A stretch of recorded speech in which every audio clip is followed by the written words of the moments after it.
welcome back, everyone. For the next 25 minutes, I have lovely Simona with me, who's going to be talking a little bit about her work. Welcome. Thank you. How are you doing? I'm good. I'm great. Last day of off, so that feels a little intense and a bit sad too. I think everyone's been inspired to the max. How are you doing, and how are you kind of enjoying the last days?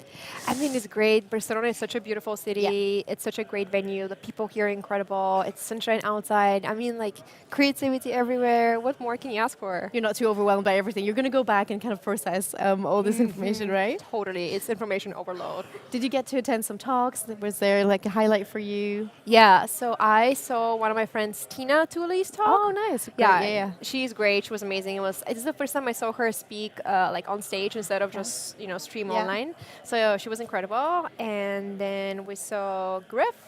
And Griff is awesome. He was here as well. Oh, great. Yeah, it was a great chat. That's awesome. Yeah, I'm super excited to see the titles today. Yeah, nice. And you had your own talk. So how did that go from your end? It was good. Yeah? It was my first talk.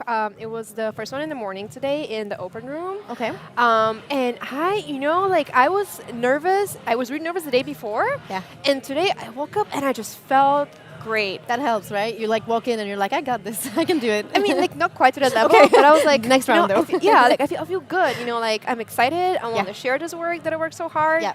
I have cool slides. I think I have some jokes. Hopefully they fly. It's just, nice. I don't know. It just kind of. It was a good flow. It's horrible if you're like standing there and you're thinking, okay, I'm going to put that joke out there, and if it's just like this is dead quiet, it's a risk to take. But I'll let you introduce yourself to everyone who's at home who might not know you, and I'll just quickly say hi to Oliver who joined us in the chat. Do ask questions. We're on behance.net/live, and I'll pass on your questions in the next 20 minutes. But yeah, Chad as well. Hi, Chad. Thanks for joining. So. Introduce yourself to everyone at home. Hi, everyone. My name is Simoneone, or Simona Bundergieva, if you dare say my full name. Yeah. I know. I'm Bulgarian Ukrainian, so like I can never use my family name as my artist name. I was born in a small town in Bulgaria, and then since I have lived 4 years in Barcelona. Love the city. Right. So it is kind of home to you as well. Yeah, nice. I mean, it's nostalgic. Yeah, nice. And then London, New York, San Francisco, and most recently Berkeley, where I live with my family there and my dog. Nice, awesome. What did you kind of learn along the way? I mean, obviously this is quite an amazing journey. I've moved around a lot, so I can really relate to this. But what did this experience bring to you, and what were the different creative scenes as well? I mean, Barcelona has a really unique identity as well. What do you pick from this experience? I mean, Barcelona is just such a great design capital. It feels to me. There's so many talented creatives from here. When I was living here, I was lucky enough to work at Immersive, which is a really wonderful design studio. Yeah. And they did all of this, so we have to give them a shout out as well. So the whole background's over with them. Yeah. Good job, Immersive. Yeah. And I think what I learned is that even though we're so interconnected geographically now, like through the internet, it still feels like every place is very different. Like design in London is very different than design in Barcelona. Design in San Francisco is different than even like the terms. Like in San Francisco, product design means UX design, which what we call here, because so many of the products there are apps. Or websites. And I don't know, it's really interesting. I love living in the Bay Area now because there's a really strong sense of, you can make it, like there's a huge entrepreneurship energy, and like everyone just is so inspired to work, and I feel like it's a great place to be right now. Yeah. Great summary of it. We'll look a little bit at your work and how you started. What is your kind of background, and how did you develop this really distinctive style, actually? Because it is, I think, what drew a lot of people to seeing you at OFF. Oh, thank you. Yeah. I always love drawing. I know it's such a cliche. Every kid loves drawing. Yeah. But like I love drawing. And I kind of always knew that it was going to be my career. My parents really tried to push me away from it. I mean, they were supportive, of course, but they were like, I don't know, money. Is this just for fun, or is it going to... Exactly, yeah. And I just kind of persisted, and I loved it, and it, it's so much of a part of who I am. But I did try so many different things as well. Like I tried graphic design, I tried advertising. Like I even tried fine art for a little bit, and it's really strange because when you look back, you're like, oh, why was I doing all these other things when I actually went back to drawing, which is like one of the simplest forms of being creative, right? Yeah. But all of these things that I did before have inspired and informed so much of the creative that I became today. So in a way, when I look back, it all makes sense. Yeah, and I think, you mentioned so many things like murals, packaging, we can see tattoos here as well. Yes. It's just endless. And I think, this obsession with drawing is, has it been a love-hate relationship for you, or were you always able to kind of go back to it? Always, yeah. It's Yeah. my safe place. It's like, to me, drawing is like meditation in a way. Like Yeah. when you look at my work, it's so, like it's so much, it's so detailed and it's so like organic and easy. Like, I think it's easy to draw because there's no straight lines. Yeah. Like I don't have to worry about perfect perspective or exact, anatomy and body proportions. It's very like, you just let your hand do its thing and then your mind kind of relaxes, and to me it's been very healing actually. And it's like honestly like drawing, for example, on my iPad or on my on a piece of paper with a candle and a podcast on. It's the things that energizes me the most, the one that keeps me the most sane. How do you mix between digital and this kind of just hands-on work that's a little bit more crafty that you do? It's a great question. I have a project for Kobe Bryant. I illustrated 2 of his books that got published before. Oh, wow. And this was actually something that we really researched as like which illustration style do we need to go for. And to decide, I took one of the illustrations that I was going to do. It's a chapter illustration. Yeah. And I redrew it in physical, so like with pen and paper as well as digital. And for every project, you need a different thing. But for this one, they really enjoyed more of the hand drawn. This is a digital actually. So the hand drawn was this one where the lines are a little bit imperfect. The shape isn't like exactly perfect. It's like a little bit wonky. It's a little bit like it has this handmade feel. Yeah. And it was important to them that the book felt like it was very honest and pure in its creation. So for them, it made sense to choose the hand-drawn style. Yeah. But I would say it's still, I've probably split them 50-50. Yeah, and you've actually kept on experimenting, right? We see you kind of work a little bit more with NFTs recently. How do you keep on growing, not only really your style, but just the formats that you work with?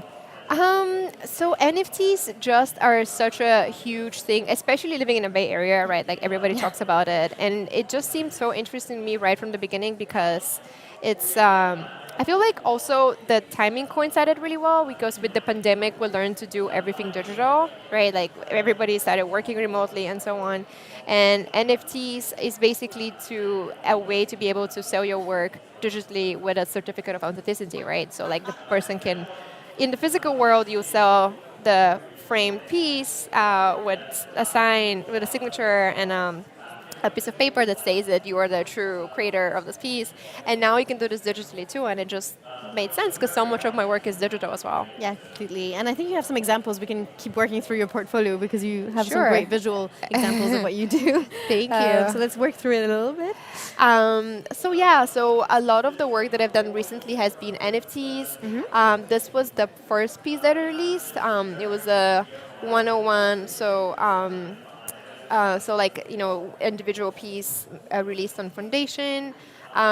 It was in my work throughout. You see a lot of theme of something that's beautiful, but also something that's a little bit like dangerous, or like there's a little bit of darkness in it. So I started drawing this flower here and all the flowers around it, and I wanted to just expose the shape of the flower with something that's of the round shape of the flower, with something that's like the opposite shape, so like a snake, which is long and thin.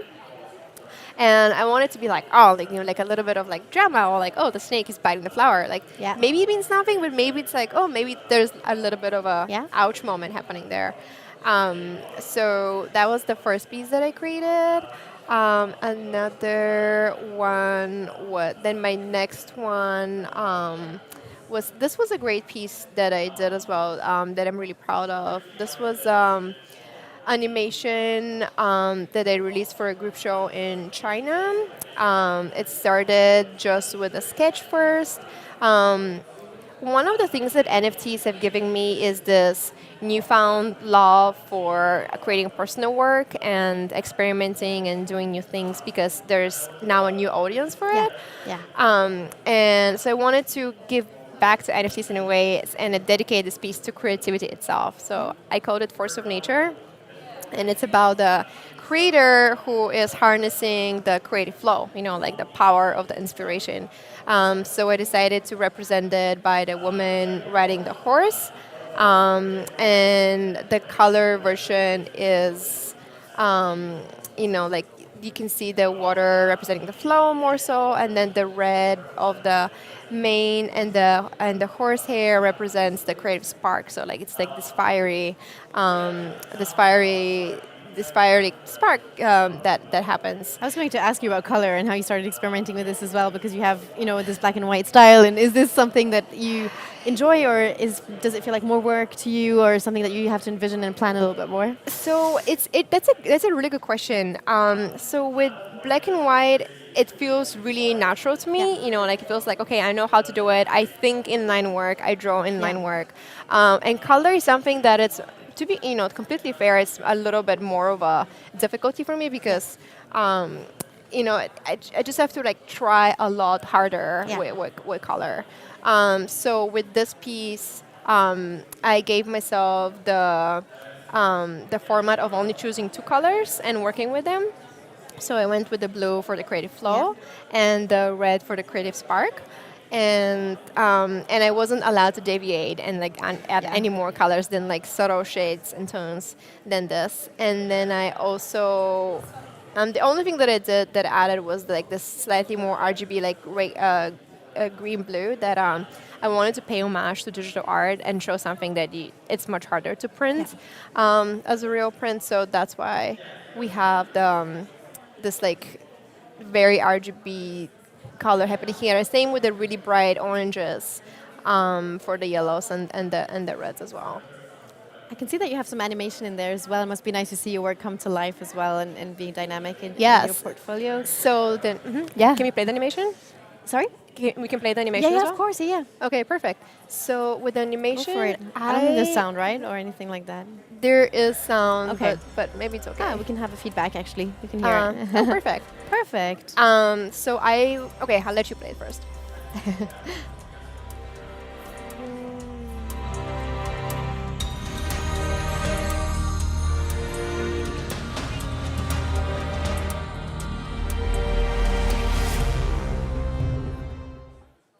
There we go. Yeah, I mean, that was necessary. I feel like that was like the next step. Perfect. I just asked for it and it was there. Do you ever collaborate? If you were to bring your work to, a level or to a certain space that you're not familiar with, are you just going to go out there and teach yourself, or do you also feel like collaborating is beneficial? Yeah, so definitely collaboration. And I actually, for this animation piece that you see, I collaborated with a Bulgarian design studio, motion studio called 4+, and they created the animation because they're so much better at it than me. So I just had to give them very, very clear directions, lots of Google Docs and Photoshop files with many, many, many layers. And they were able to do the animation, and I'm really happy how it turned out. Another piece where I collaborated for the animation was this one. This was another NFT. This was my second one, actually, where I created this design that I meant to use as a scarf. And I didn't want to release it just on its own because, it's like beautiful, but it's kind of static, and I wanted to add more to it. So I collaborated with a very talented motion designer called Peter Hargard. Yeah. And he's a motion and 3D designer, so he was able to make it into a real scarf that's blowing in the air, and I love how this one turned out too. Yeah, so the piece has so much more life to me this way. Some sparkles. Yeah, the movement adds so much to it. Yeah. Yeah, I Yeah. feel like it's a different piece now, Yeah. and I love that. I love the idea of somebody taking my work and Yeah. making it into something else. And you had the actual scarves as well, or was it just a Yeah, digital version? so I did turn it into a very limited edition scarf. Yeah. I think I only made 6 copies of it. Okay, wow. And it was intended, of course, one for my mom because she deserves it. Yeah, great. I love that. And it was meant for the collector of the piece. Whoever buys the NFT would Yeah. also get the physical piece as well as Yeah. like a token of appreciation. How is it to see your clothing, or not your clothing, your work on clothing, and in real life as well? It's a different format. I love it. Yeah. Yeah, I love seeing. So like when you make the illustration and you see it in a book, it's magical, and then Yeah. you see it somewhere on the internet, it's also magical. It's a new life, and then when you see it in other physical contexts, like like I did this set design for a projection mapping studio, and then seeing this come to life was amazing as well. Something like this was great. And the same with fashion, like seeing this in like a physical space, big and all around you. It's like you create this world where it's easier for the viewer to immerse themselves than just looking at an illustration. Yeah, I love this because we talked a little bit about interactivity with some guests today, and I feel like your work would lend itself really well to that and kind of also interacting with it. But yeah, interesting one. What has the kind of, the last 2 years of the pandemic and being home more, you mentioned that you've moved and you've also kind of kept on working. How's it been for you, and what changes has it brought to you? It's been, I am very lucky. It's been not too bad. Yeah.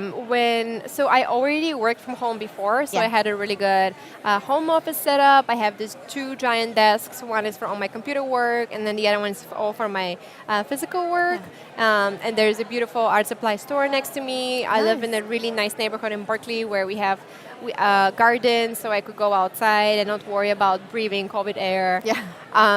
And like take my dog for walks, and it was beautiful. Sunshine, and it was very nice. It was, of course, in the beginning there was a little bit of that scary moment of like what's gonna happen, but I don't know. I think creatives, like we as creatives, are really blessed that we have this place where we can always go to. Like if something is scary, all you need is to just grab a pen and a paper, and then you're in a different world. Put on headphones, pull up your feet on the couch, and just like draw, and then suddenly it's like 6 hours have gone, and you're like, you feel cleansed in a way. I love that you have drawing as an outlet, and it can also be your work. That's amazing, right? Like that's when you hit like a gold mine. Yes. I mean, we're really lucky, right? Like people have so much harder professions out there, and sure, this can be hard too. Yeah, for sure. It can be stressful, deadlines, clients, not hitting the right, the right target. Yeah, exactly. Yeah. How do you work with clients mostly, and balancing between personal projects and having this clients and commercial side to your work? Another great question.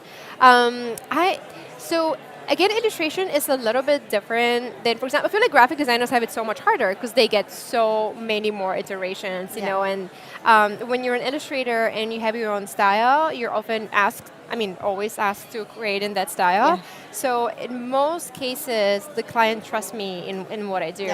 And I still love creating, like different explorations and different sketches, like with this piece.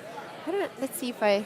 Yeah, so this was a personal commission for a wedding, to be used as a wedding gift. Somebody at Adobe, actually. Oh, nice. Great. This was for the son of Adobe's CEO who got married last year. Amazing. Chantanu's son, right? Yeah, okay, yeah, exactly, yeah.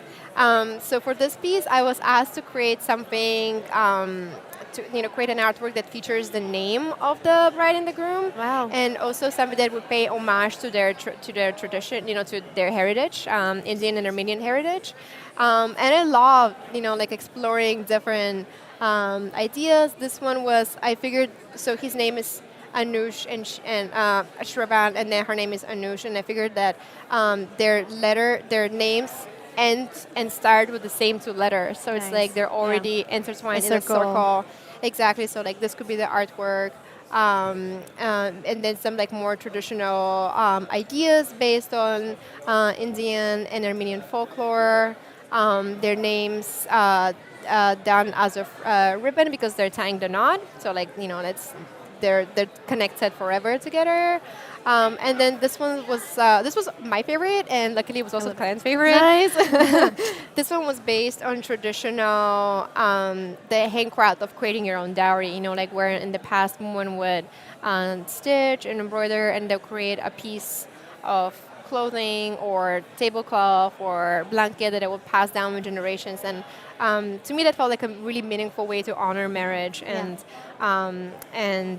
also beautiful representation of a union and tradition. Yeah, I mean, what an honor. I would have dreamt to work on something like this. That's brilliant to see.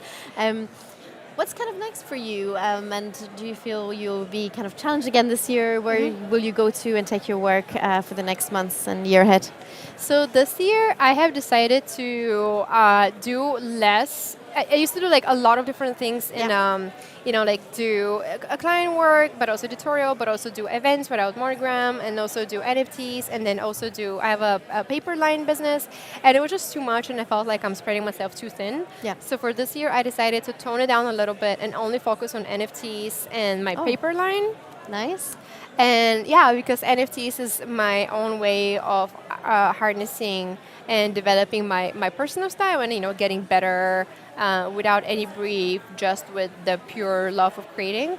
And then my paper products, there's just something that I love about, here, I'll show it. Okay. No. You know, it goes back to the question that you asked before about what is, you know, what it means to create something that's in the physical world. So I love this. So I created a line of paper products. It's mostly wrapping paper, tissue paper, but also prints and cards and more gift wrap and, you know, pillows and homeware. And everything that is created is done sustainably. So the whole line is 0%, is 100% plastic free. Even the packaging or the shipping supplies are made from biodegradable or cardboard.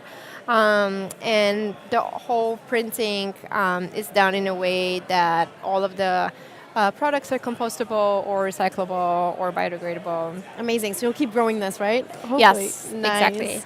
Well, that's pretty much, we're at time actually, and we're, you know, transitioning into our last session of the day and of OFF. That's incredible to say.